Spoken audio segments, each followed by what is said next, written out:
What's going on, Honda heads? Thanks for coming back and checking out this channel.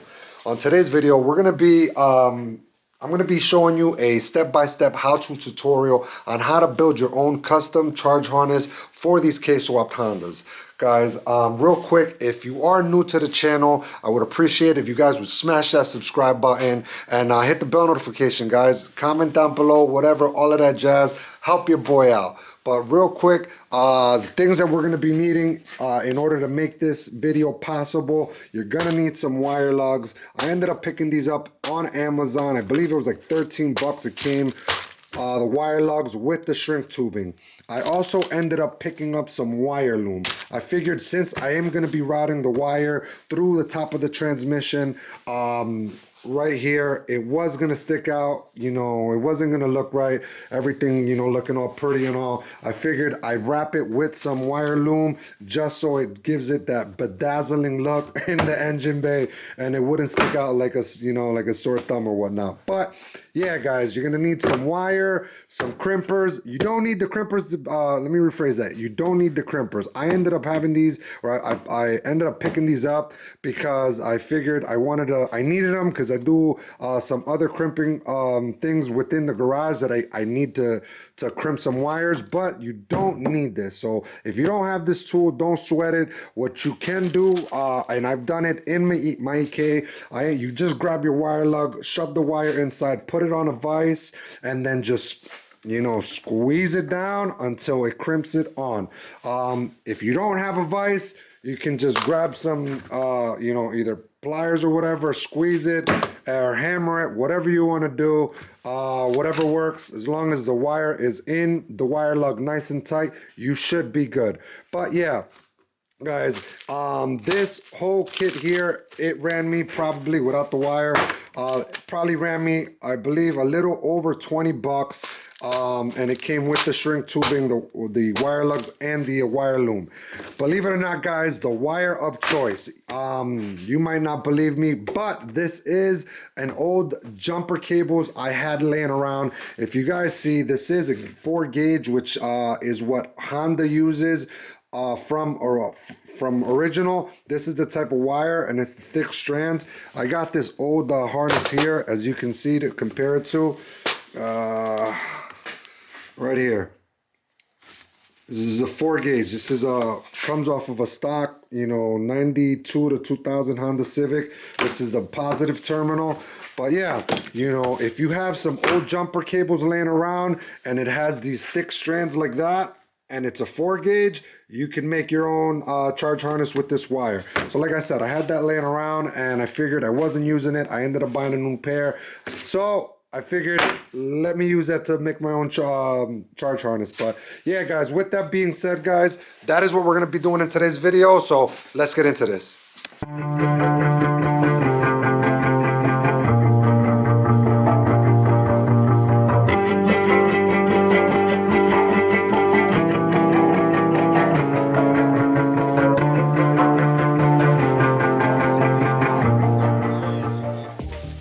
Alright, guys, I figured I'd give you a quick little description. I draw like a little diagram as to what it is we're going to be doing. In a nutshell, guys, this is the way you see it here is what we're just going to replicate onto the car. So what we got going on, we got the battery, fuse box, starter, alternator. Real quick, what we're going to be doing, we're going to be grabbing power from the battery, making a wire, sending it to the one side of the fuse box. Then from the fuse box, you're gonna send power out to power up the starter, and then from the starter, you're gonna piggyback a wire going onto the alternator. Guys, that is it. All right, guys, so what we're gonna do, we're gonna start off by grabbing this original OEM terminal, and this little wire, I'm gonna utilize this spot to run it to the alternator.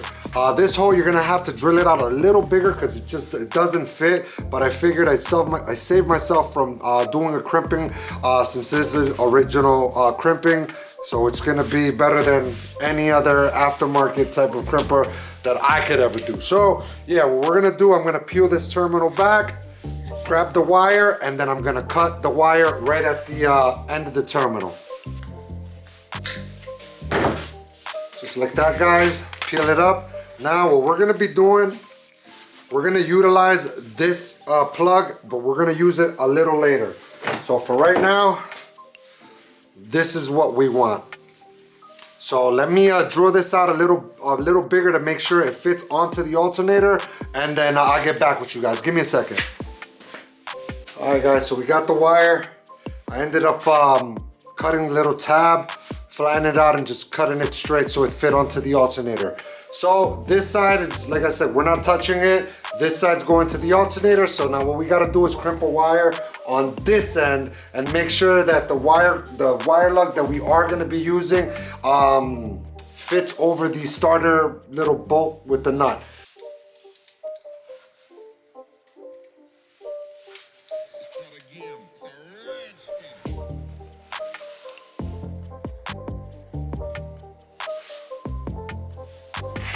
Wire's in.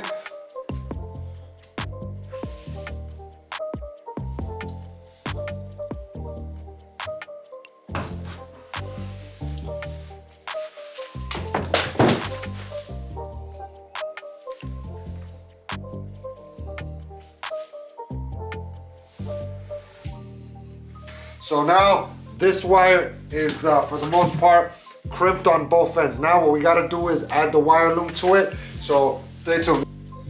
Guys, I would advise you to do this, put the shrink tube and the wire loom beforehand, but since this little one here, it's small enough to get this shrink tube in, we should be all right. So yeah, now you just feed the shrink tubing in.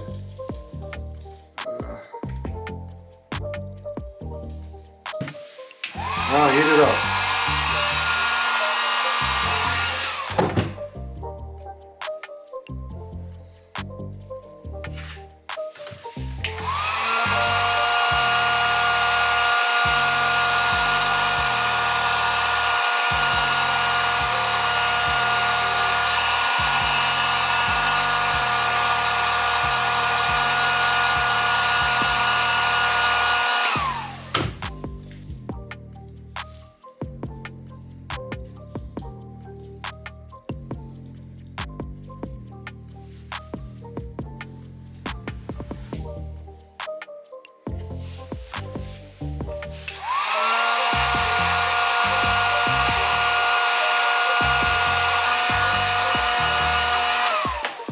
Guys, one wire done. Nice, clean, professional grade finish. There you go. So now we're gonna be working on our next wire. So yeah, in a nutshell, guys, this is all it is. So this is gonna be the one that goes from the starter onto the alternator. This is done. Let's start working on the next one.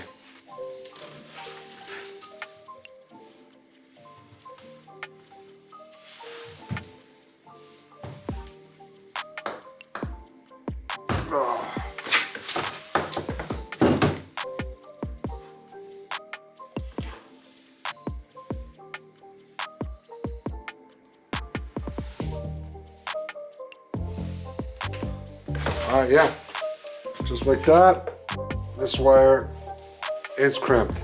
So like I said, this is gonna go from the starter to the fuse box. So on the fuse box side, make sure you find a wire lug that's gonna fit into the slot of the fuse box.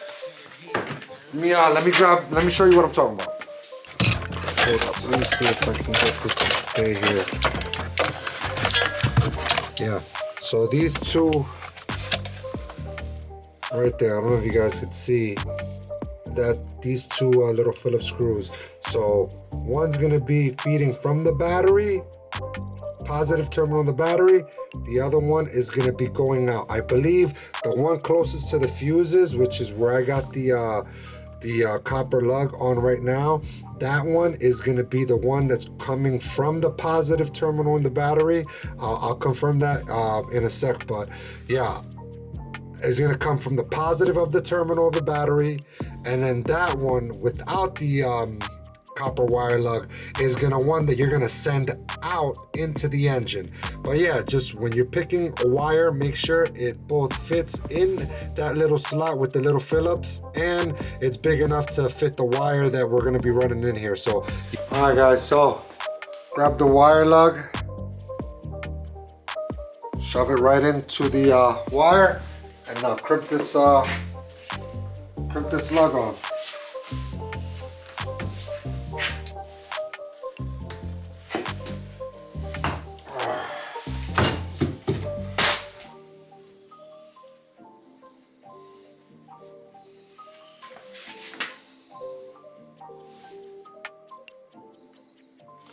Just like that, give it a little tug, make sure it's nice and secure, and we're done. So now we got the side to the starter and the side to the fuse box. Now we're gonna bedazzle the wire by wrapping it with some wire loom.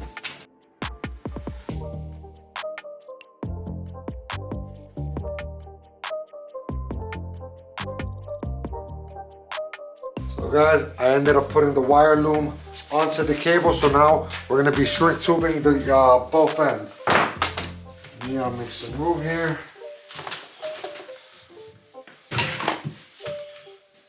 Alright guys, so what we're gonna do now, we're gonna grab the shrink tube.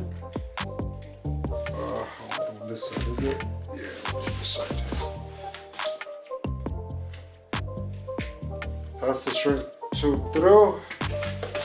I'm gonna grab a little zip tie, just so the it holds the wire loom from falling and coming apart. Just like that. Cut the leftover off. Now you're gonna grab the shrink tube and wrap it completely around the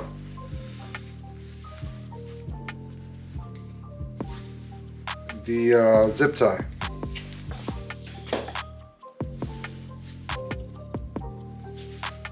Just like that. It's gonna be a tight fit, so if you have a bigger shrink tube, it'll be a lot easier. But yeah, now once the zip tie is nice and tucked away underneath the shrink tube, crap.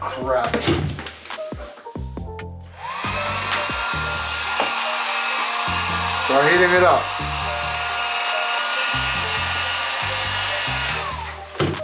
I'm gonna add another piece because this piece didn't go over the zip tie, but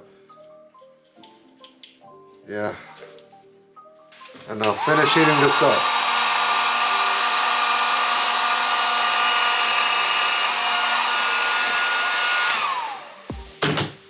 Just like that, guys.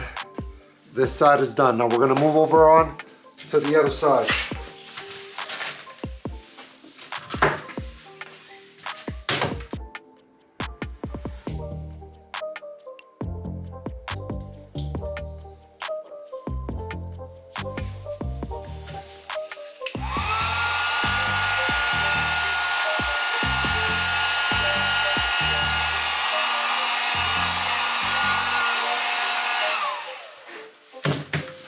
Guys, we're done with the next second to last wire, so we got one more to go and we're done. All right guys, so next wire we're gonna be building, we're gonna be grabbing the OEM positive terminal. We're gonna chop the end off. Once this end is chopped off, we're gonna grab our new 4-gauge wire, add to it, and then make it long enough to be able to run it inside the car. So stay tuned, guys.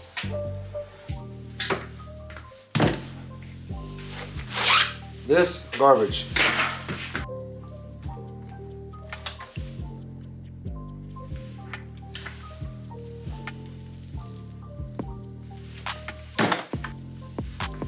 Just like that. You want to expose about that much of wire on both ends.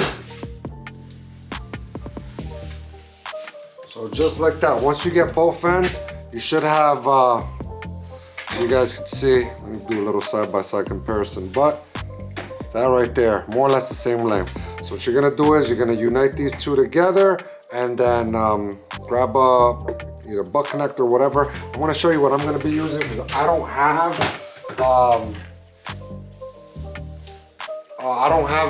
access right now to a butt connector. So what I will be doing, I got this copper piece of metal As you guys could see, I ended up just curling it into like almost like a round little connector. I'm gonna shove both wires in here. It's gonna be or look something like that. And then I'm gonna grab my crimper and crimp it on these two wires together. This is gonna be a nice secure connection. I ended up testing it with the other 4-gauge wire that I had laying around. So this is the same piece or the same little connection. I cut a piece off that copper, and as you guys could see, this stuff ain't going nowhere. This is a crazy secure connection. It ain't gonna come out, not even a little bit. And you also don't have to worry about any corrosion because it's copper. So yeah, with that being said, guys, that's what I'm gonna do on this one. And I'll pick back up with you guys. Give me a second. So just like that. Now it's holding on even on its own weight. So I'm gonna put this, squeeze it a little further down with my pliers, and then use my crimp tool and crimp this down. Give me a sec.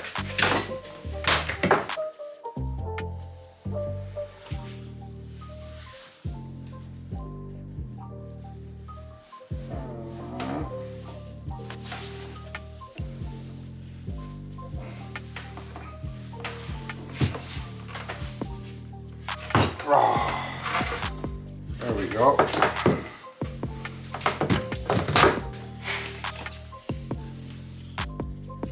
Guys, just like that, you get a perfect seal. Give it a nice tug, that ain't going nowhere.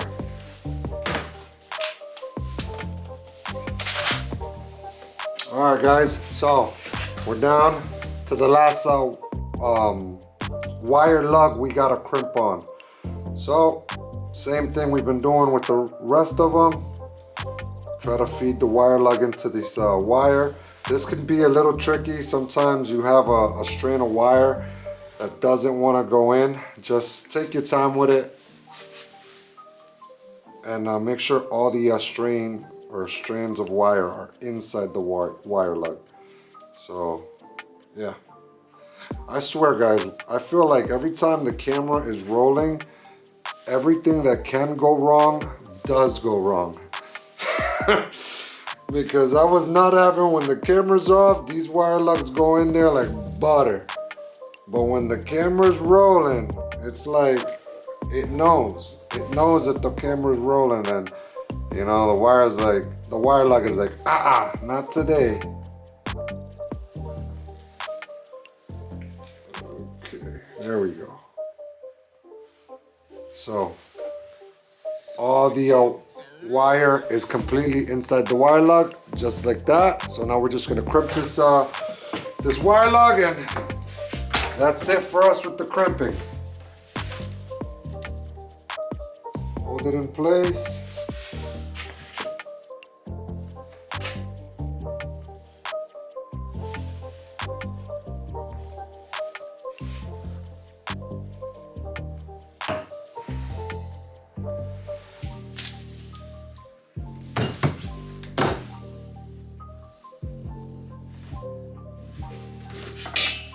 Guys, just like that.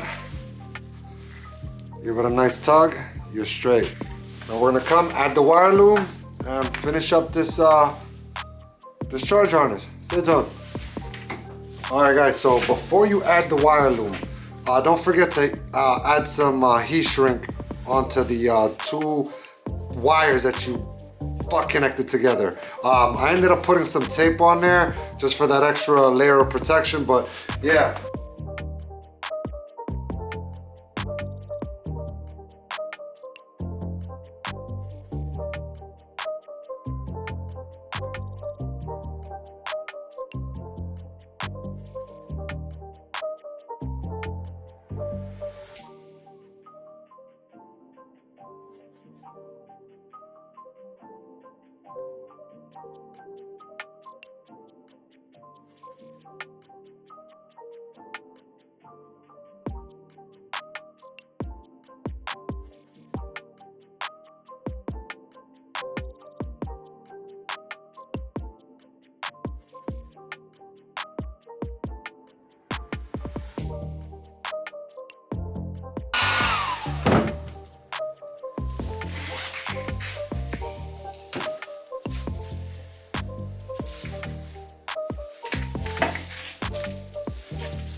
Just like that, guys, we're done. So you got the positive terminal running from the battery to the one side of the fuse box. Then you got the other wire running from the other side of the fuse box to the starter. And then the one you're gonna piggyback from the starter to the alternator. That's it. Now let's install this harness. Stay tuned.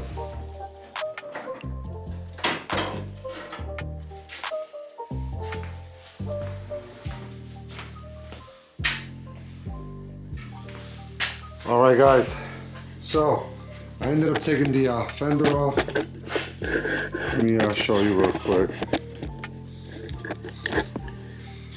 I ended up taking the fender because I'm planning, I want to test fit to see if I could run the harness right around through the front here, along the side of the fender, and then shove it in right through this little grommet here.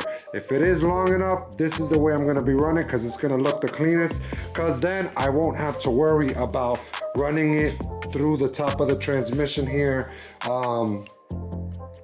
Yeah, and just make that look a little more cluttered than normal. So let me test fit it real quick, and I'll pick back up with you guys in a sec. Stay tuned.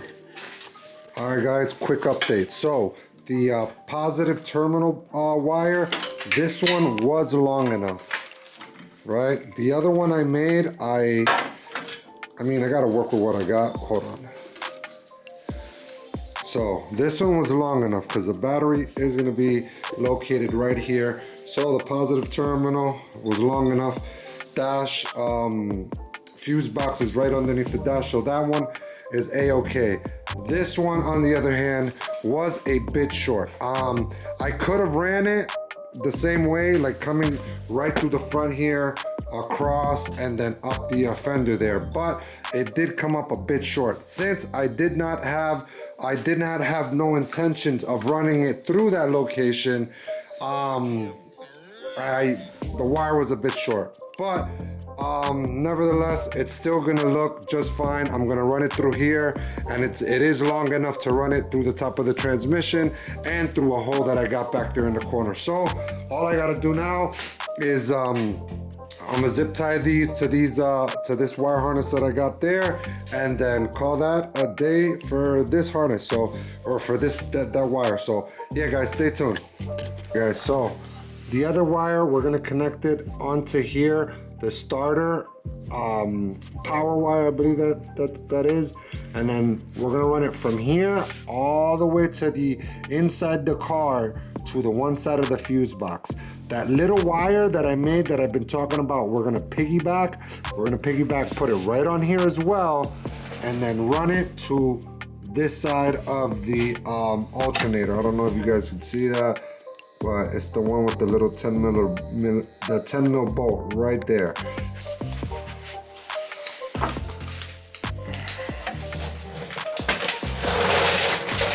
So guys, as you can see, you got the two wires running. You got the one running to the fuse, from the starter to the fuse box, and then the little one that we're gonna piggyback from the starter onto the alternator location right there. I'm sorry, it looks a bit blurry, but yeah. Then we're gonna connect this one onto here. Stay tuned.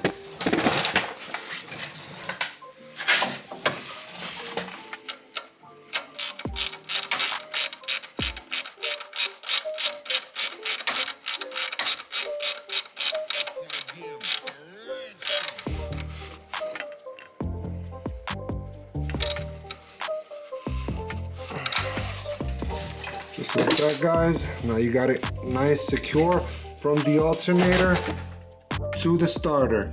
Piggyback. Now from the thick wire, we're gonna run this one into the fuse box. So I'm gonna run this right along there on top of the transmission. It's gonna come around this way, behind the motor mount back there, and then I have a hole right there where I got the K-Tune engine harness. I'm gonna feed it right in through there and then power up onto the fuse box. So stay tuned.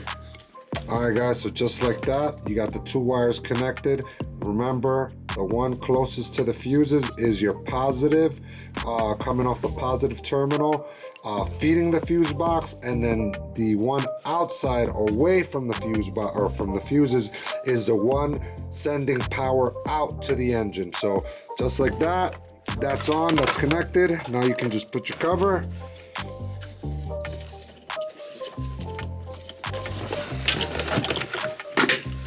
Just like that.